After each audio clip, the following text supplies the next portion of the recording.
And the reason coming out of Philadelphia from the beat reporters is that he can't block. His blocking has been an issue.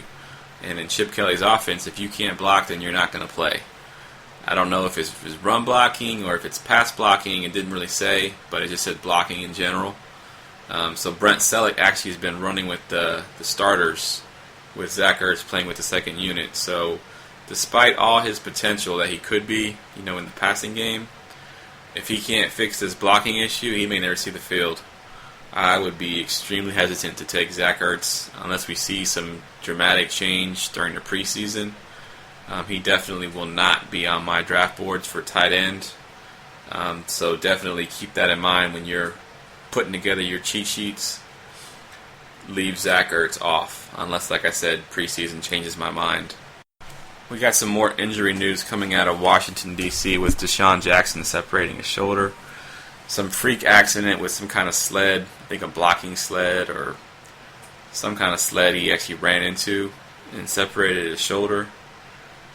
Now the problem here is they do say it's going to be a 1 to 2 week thing, which obviously puts him well in line to start week 1. But what I'm worried about is when the season starts, is the potential there for him to re-injure that shoulder. Dislocated shoulders tend to, once they've been separated once, tend to be easily separated again. So he takes 1 or 2 big hits. Is he going to be out for a couple weeks?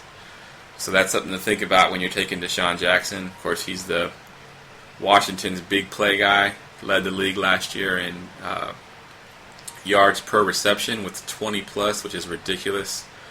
I think he was 3 yards more than any other receiver last year, so that's just ridiculous big play potential there.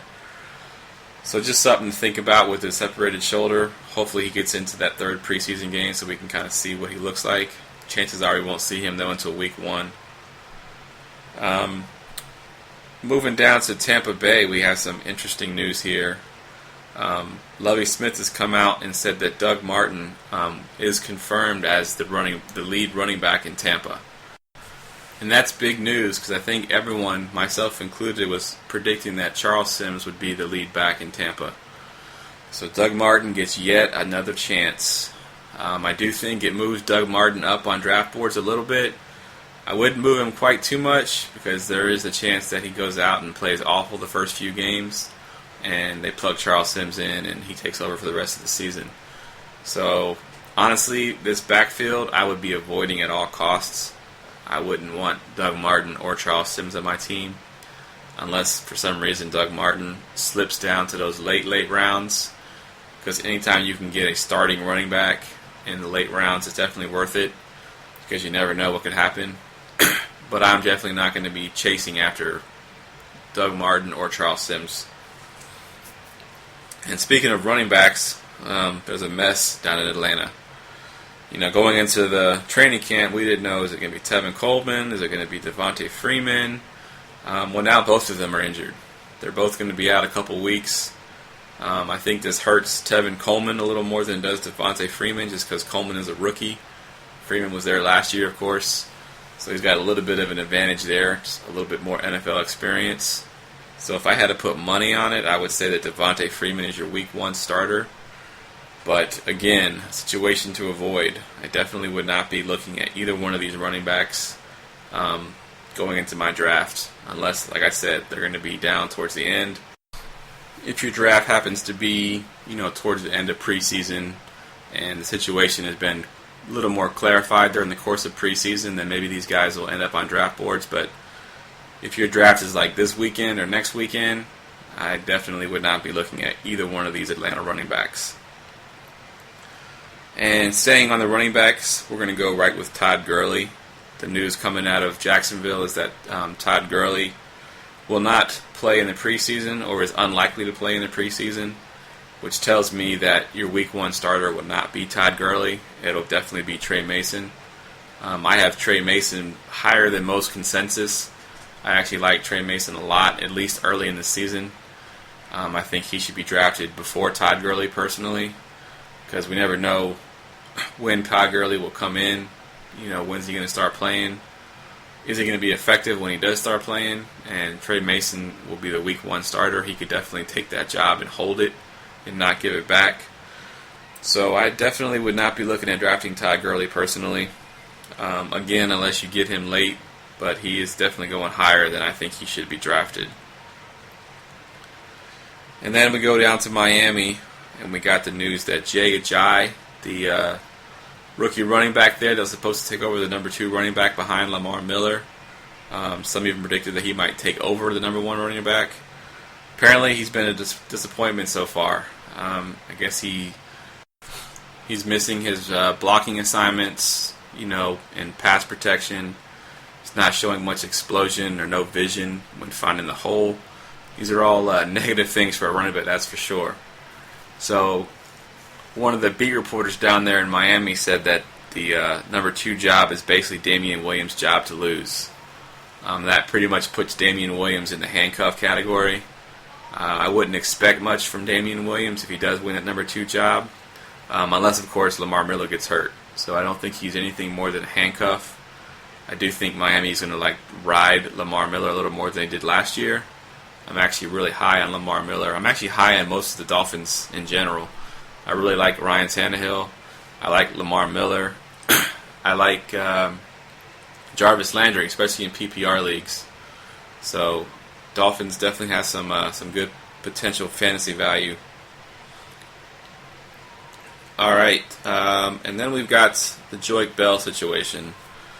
And Joique Bell is still out.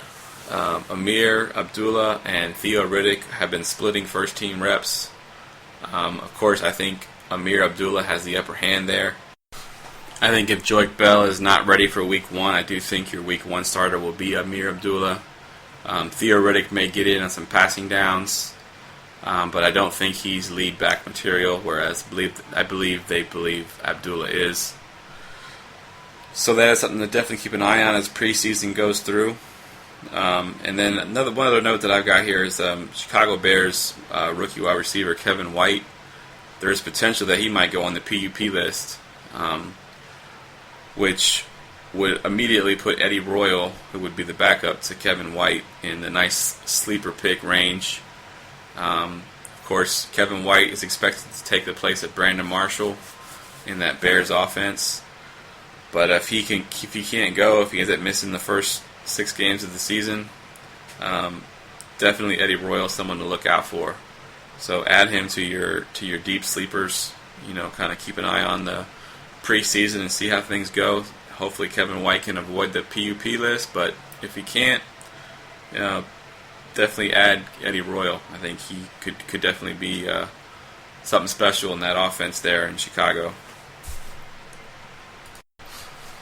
Sorry, you have to excuse my voice. I think I might be coming down with a cold or something. My wife is sick. My 2-year-old was sick, so I think I might be getting that now too. So my voice is starting to crack a little bit, so I apologize. That's pretty much what I got for the news and notes right now through the NFL. We're going to get into some questions next, so let's go ahead and do that. All right, so the first question we got here is from Heather from Twitter. She asks me, what's my thoughts on Allen Robinson and any late round sleepers? I really love Allen Robinson, especially in a PPR league. In a standard league, I don't like him quite so much. I believe he only had 2 touchdowns last year, and I don't think the Jacksonville Jaguars are quite good enough yet to really increase that number. He might get a few more, but I don't see him being a big touchdown guy, especially when they got Julius Thomas now, who's going to be their big red zone threat. So I don't really like Allen Robinson so much in standard leagues, but in PPR leagues, definitely should be someone you want to look at. I could see him racking up 100-plus catches this year. So definitely Allen Robinson. As far as late-round sleepers, if we're sticking with the wide receivers, of course, previously I mentioned Marcus Wheaton being a sleeper there because of the whole comment from Big Ben, saying that he was the number 2 receiver and expected him to have a breakout season. So I would definitely look at Marcus Wheaton in those late rounds. I also like Nick Toon, as long as he wins that 3rd receiver job in New Orleans. I think anytime you lose Jimmy Graham, Pierre Thomas, Kenny Stills, that's a lot of targets that are gone from that team. I don't think Brandon Cooks and Marcus Colston and and Josh Hill, I don't think that they're going to be able to suck up all those targets. So Nick Toon, if he wins that third receiver job, which I believe he's still battling with two other guys, but potential is definitely there for him to win the job. I think he has some definite sleeper appeal. The third receiver in a high-powered passing offense like the Saints have definitely has some value. And one guy I really like, and I think by the time the season starts, he may not actually be a sleeper anymore, but as of right now, I do like Stevie Johnson, and of course in San Diego. Played last year on a team that was one of the worst passing offenses in the league in the 49ers. But previous to that, when he was in Buffalo, he had a couple consecutive 1,000-yard seasons. He's still relatively young. I think he's got a lot left to prove. He's got probably the best quarterback he's had, since he's been in the league, in Phillip Rivers. And word out of camp is that they're actually building some good chemistry there. So I would definitely look at Stevie Johnson, especially if you're drafting anytime soon. I think by the second or third preseason game, I think Stevie Johnson's going to be higher up draft boards. But if you can grab him now, definitely do that. Next question comes from B. Meeks, actually the co-owner of this actual podcast here, this One Take Podcast Nation. He actually asked me this on Twitter, so I told him I'd go ahead and put it on the show. But he asked me a daily fantasy question: FanDuel or DraftKings, and why? If we're talking strictly NFL, I don't think you could go wrong either way. I think DraftKings and FanDuel both do a good job with the NFL. Now, if we're talking any other sports, I know in baseball, I prefer the FanDuel scoring system over DraftKings. When you see baseball scores on DraftKings in the hundreds, just doesn't look right to me. I don't know, baseball doesn't score anywhere near that, so I don't know how you can get 120, 130, 140 points. So FanDuel-wise for baseball, I definitely prefer the FanDuel format.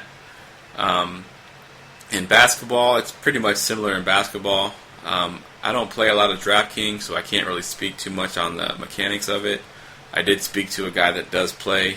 He's a friend of mine, big DFS guy. I asked him what he thought between the two of them, and he said that DraftKings has a little bit more sharks.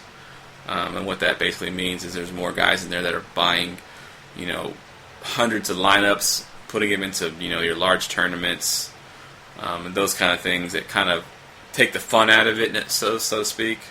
So personally, I play mostly on FanDuel.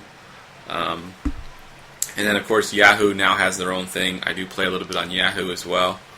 I think it'll be heavily promoted during the draft season. I'm sure you'll see plenty of FanDuel DFS ads if you play Yahoo fantasy football. I think you'll see a bunch of DFS stuff coming through because they just now got into the game. They've been about a month in, I think. Started with baseball, so I think they're going to go hot and heavy and try to promote this for football season. So Yahoo's also a pretty decent one, especially if you already play your season-long leagues through through Yahoo, because it actually links up to the same app for your phone, so you can check your daily fantasy scores as well as your season-long fantasy scores all in the same app. So that's definitely a nice feature. All right, next question is from Jonathan from Tacoma, Washington. He asks, why is Travis Kelce ranked so high? His numbers weren't that good last year. And I'm going to give you one word, and that word is potential. The potential is there. I think he is currently being drafted, I think, as the third or fourth tight end off the board. And yes, his numbers weren't as good as some of the guys that are going below him. But last year, he was pretty much the only receiving threat that Kansas City had. They didn't throw a touchdown. Of course, it's been reported multiple times. They didn't throw a touchdown to any receiver for the entire year. Any wide receiver, sorry. This year, though, they've got Jeremy Maclin. So they've got a little bit more respectability on the outside. Those safeties aren't going to be able to blanket coverage Travis Kelce. They're going to have to respect, Maclin's speed. So that's going to open up the field a little bit for Travis Kelce. And really, Kelce's built a lot like Gronk. He's a very physical, very big guy.